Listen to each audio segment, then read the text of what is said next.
Hey, it's Rachel Cooke, your modern mentor. I'm the founder of Lead Above Noise, a firm specializing in helping leaders and organizations crack their activation codes, finding the simple tweaks to enhance both performance and employee engagement. So much of my work these days in activating teams is all about activating change. In fact, my Activating Change workshop has become far and away my most in demand in recent months because, not sure if you've noticed, but change is kind of never ending. And leaders are becoming totally overwhelmed. They're carrying the weight of the world on their shoulders, and this is not great for anyone. In this program, I cover a lot of ground. We focus on how the nature of change has changed, and we learn and practice a set of tools designed to successfully lead our teams through change in a really agile way. Because the nature of change has changed, as have the expectations of our teams. And so how we lead through change must also change. But the final piece of the workshop is a conversation about what a leader's job actually is in the context of change. And just as importantly, what a leader's job is not. And whenever I deliver this final piece, most of the feedback I get is nonverbal. I watch faces and body language. And when I watch leaders recognize what actually isn't theirs to carry, I see smiles. I see thumbs go up and shoulders settle down. Too many leaders are carrying too much right now when it comes to leading their teams through change. So if you're a leader at any level or even aspiring to be one, listen up. Let's talk about what it's your job to do, and critically, what is just not your responsibility.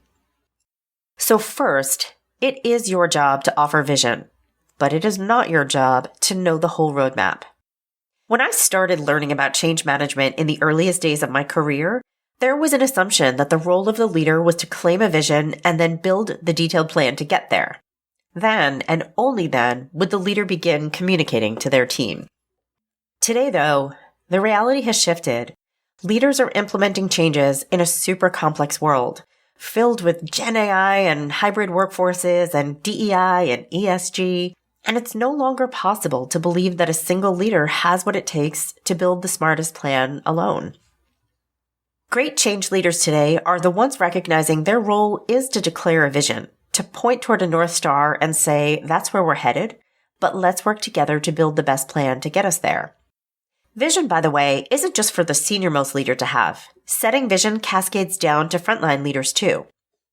Like if, for example, your company has announced that it wants to develop a new product line, like that's the big vision, what then becomes the vision for your team?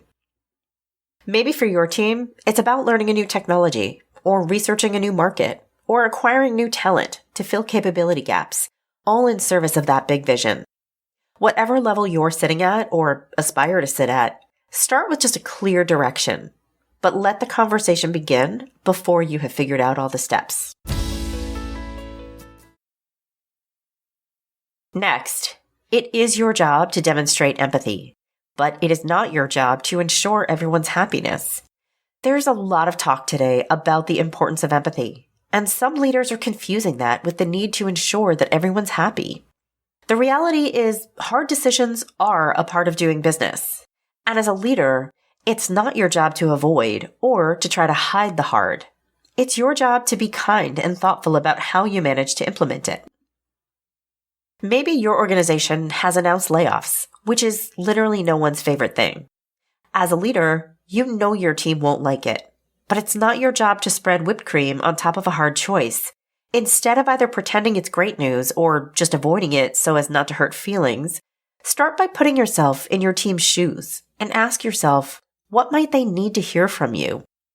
Then communicate in a way that says, a hard thing is coming, and I know it's hard. But here's what I think you might be wondering about or feeling concerned about, and here's how I plan to support you. With layoffs, you might say, for those who will move on, here are some resources to help you find your next role. For those remaining, here's how I'll be reshuffling priorities to ensure nobody's workload explodes. When we communicate hard things in a way that acknowledges the hard things, that shows our team we're considering and addressing their needs, this is how we get change right. Next, it is your job to help find resources. It is not your job to be anyone's therapist. Again, some changes are hard, and your team may have a strong emotional reaction to a direction or decision. Being empathetic is key, but don't let this bleed into your becoming an accidental therapist. If someone is really struggling, then help them navigate resources your company might offer. A health benefit, an online coach, or even access to a LinkedIn learning course designed to help them build a plan or learn a skill. The line can feel gray at times, so trust your gut here, but do not delve into therapy. Next, it is your job to be transparent, but it's not your job to have all the answers.